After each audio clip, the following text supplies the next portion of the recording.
Hello प्यारे दोस्तों, आपका स्वागत है हमारे YouTube चैनल बातें जीएस की। और अगला जो टॉपिक निकल के आया है, महंगाई। महंगाई क्या होती है, इसके बारे में अच्छे से अध्ययन करेंगे। हर कोई कहता है कि महंगाई बढ़ गई है, लेकिन क्या आपने कभी सोचा है कि ये महंगाई आखिर बढ़ती क्यों है और होती क्या है? चीजें में कीमतों में वृद्धि क्यों होती है और इसका हमारे जेब में, सैलरी में और सेविंग पर क्या असर डालती है? इसके बारे में आज चर्चा करेंगे कि इन्फ्लेशन यानी महंगाई को कैसे मापा जाता है, महंगाई क्या होती है, महंगाई को कौन कंट्रोल करता है, इसके बारे में आज चर्चा करेंगे। तो महंगाई होता क्या है? याद रखना, महंगाई होता है कि जब समय के साथ चीजों की कीमतें धीरे धीरे क्या होती हैं, बढ़ जाती हैं। जैसे कि दूध हो गया, तेल हो गया, बिजली हो गई, कपड़े हो गए, जो भी सामान है वो सब धीरे धीरे क्या हो जाते हैं, बढ़ते जाते हैं, बढ़ते जाते हैं। तो इसे हम महंगाई कहते हैं।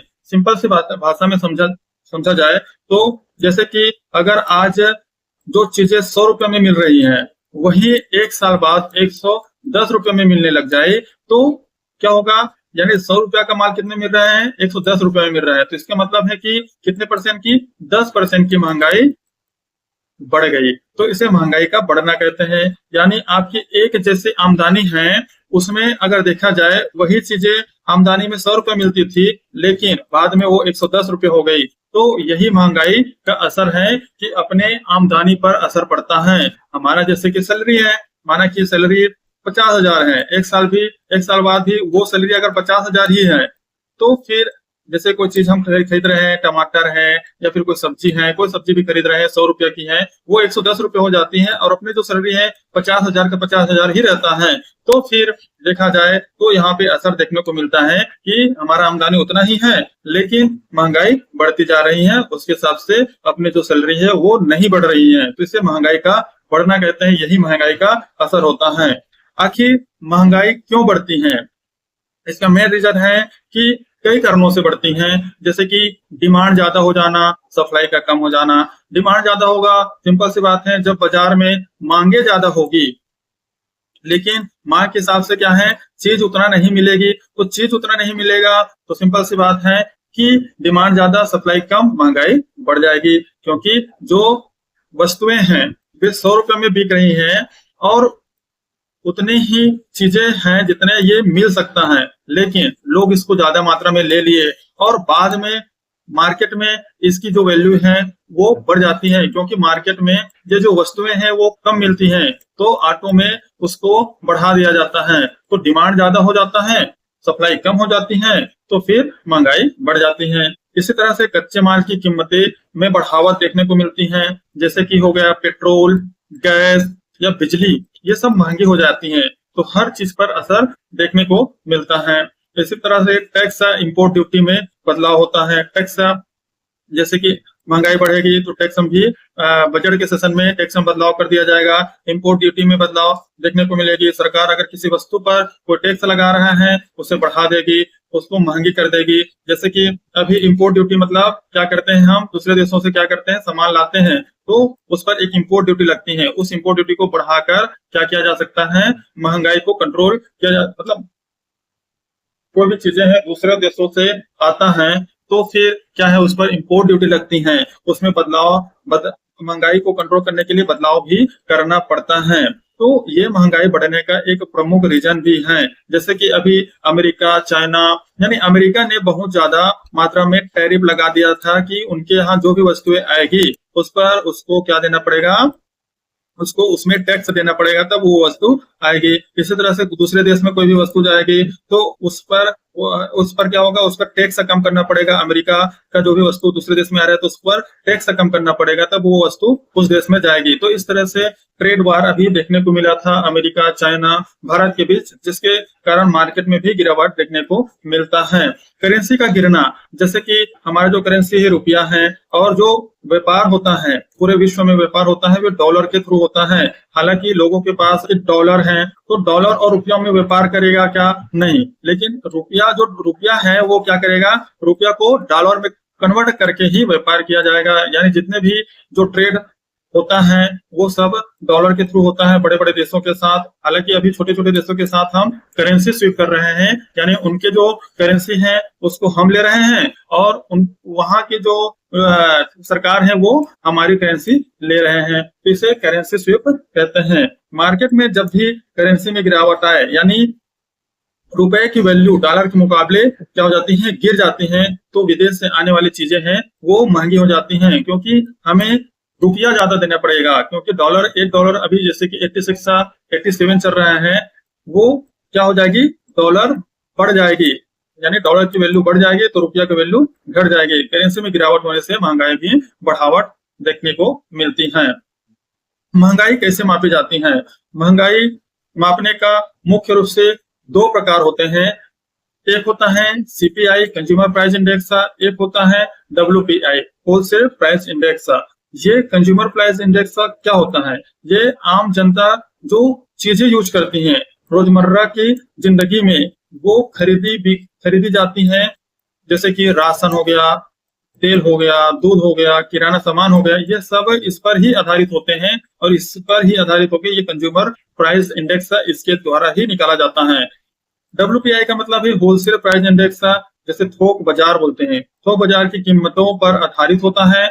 यह कंपनियों और व्यापारियों, जितने भी कंपनियां हैं, व्यापारियों हैं, इसका लागत को दिखाता है कि वो कितना बढ़ा कितना घटा, यानी ये टोटल वैल्यू दिखाता है और ये रिटेल मात्रा में वैल्यू दिखाता है, इसलिए कंज्यूमर प्राइस इंडेक्स ऐसे बोलते हैं। और ज्यादा मात्रा में बिक्री एक साथ में, जैसे कि कोई भी दुकान में जाते हैं, जैसे कि रिटेलर होते हैं, वो क्या करते हैं, एक दो तीन वस्तु ही खरीदते हैं, और जो होलसेलर दुकान से लोग होते हैं वो ज्यादा मात्रा में वस्तु अगर खरीद कर ला रहे हैं तो फिर उसे होलसेल प्राइस इंडेक्स कहते हैं।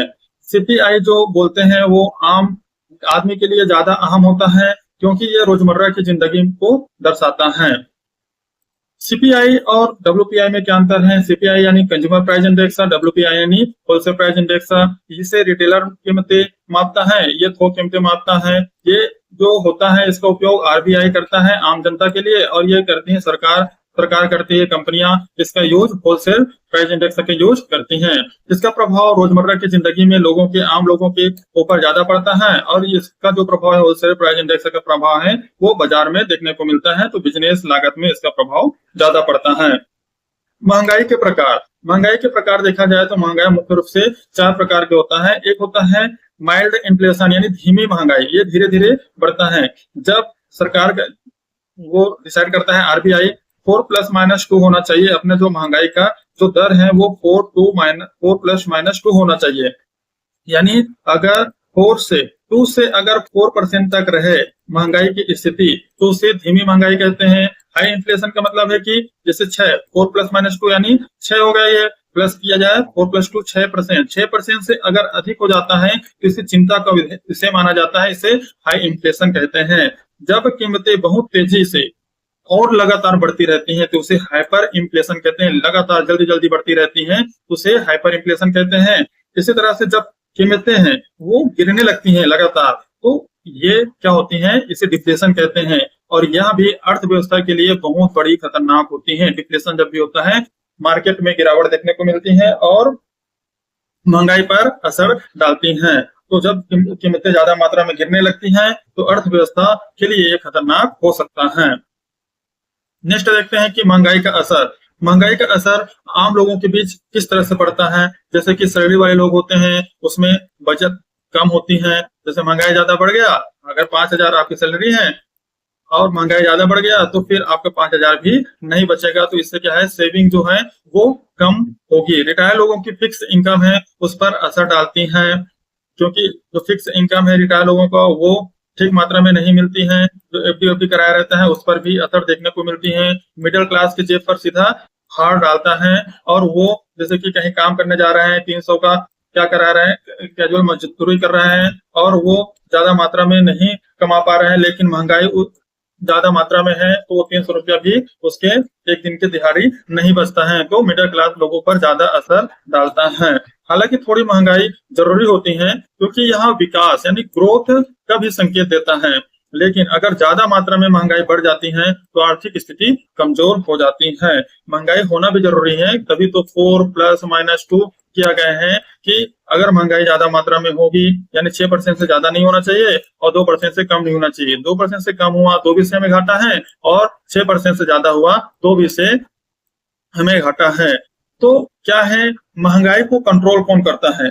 महंगाई ये सब देखते हैं कि हाँ भाई ये सब आ गया, महंगाई बढ़ गई, महंगाई कम हो गई, लेकिन इसको कंट्रोल कौन करता है? भारत में महंगाई को कंट्रोल करने का मुख्य जिम्मेदारी आरबीआई का है। रिजर्व बैंक ऑफ इंडिया, जो भारत के क्या होते हैं, सेंट्रल बैंक होते हैं और अन्य बैंकों पर क्या करते हैं, कंट्रोल करते हैं। जब महंगाई बढ़ेगी क्या करेगी, महंगाई बढ़ना घटना ये सब आरबीआई कंट्रोल करता है। आरबीआई ब्याज दरों में क्या करता है, घटाना और बढ़ाने का काम करता है। इससे बाजार में लिक्विडिटी और ग्रोथ दोनों देखने को मिलती हैं। बाजार में पैसा कम या ज्यादा करने का काम किसका है, आरबीआई का है, जिससे मांग और कीमतों में क्या किया जा सके, संतुलित किया जा सके। उदाहरण के लिए अगर देखा जाए, अगर महंगाई ज्यादा है, माना कि महंगाई ज्यादा है, तो आरबीआई क्या करेगा, ब्याज दर है उसको क्या कर देगा, बढ़ा देगा। भाई देखो आपके पास पैसा ज्यादा हो गया है तो उससे मार्केट में ज्यादा पैसा चलने लगा है, तो तरलता उसमें ज्यादा आ गई है। हालांकि ग्रोथ तो हो रही है बट ज्यादा मात्रा में होगी तो महंगाई दर को क्या कर देगी, बढ़ा देगी। इसी तरह से अगर महंगाई अगर घटा देगी, इंटरेस्ट रेट अगर घटा देगी तो क्या कर देगी, जैसे रेपो रेट हो गया, रिवर्स रेपो रेट हो गया। रेपो रेट को घटाने से क्या होगा, लोगों के बीच बैंक का इंटरेस्ट रेट कम हो जाएगा, लोग लोन लेना शुरू कर देंगे, इससे इन्वेस्टमेंट बढ़ेगा और मार्केट में ग्रोथ देखने को मिलेगा। तो ये एक प्रकार से सकारात्मक चीज माना जाता है, यानी ग्रोथ को भी बढ़ाने को देखता है, वहीं दूसरी ओर आरबीआई महंगाई को भी कंट्रोल करता है। तो दोस्तों अब आप जान गए होंगे कि महंगाई सिर्फ एक कीमतें बढ़ने का नाम नहीं है, बल्कि ये आपकी आमदनी है, सेविंग है और भविष्य को प्रभावित करने वाली चीजें भी ये है। यानी महंगाई जैसे बढ़ेगी तो आपकी सैलरी को भी प्रभावित करेगी, सेविंग को भी प्रभावित करेगी। महंगाई को समझना हर नागरिक के लिए एक जरूरी है ताकि आप सही दिशा में निवेश कर सके और सही दिशा में खर्च की योजना बना सके। वीडियो अच्छा लगता है तो हमारे YouTube चैनल को लाइक कीजिए, शेयर कीजिए और सब्सक्राइब कीजिए। नेक्स्ट वीडियो में बात करेंगे कि आरबीआई क्या है और आरबीआई की मॉनेटरी पॉलिसी क्या होती है और ये किस तरह से मार्केट को मेंटेन करती है, रेपो रेट क्या होता है, रिवर्स रेपो रेट क्या होता है, इसके बारे में अध्ययन करेंगे। मिलते हैं अगले एपिसोड, अगले वीडियो में, तब तक के लिए जय हिंद।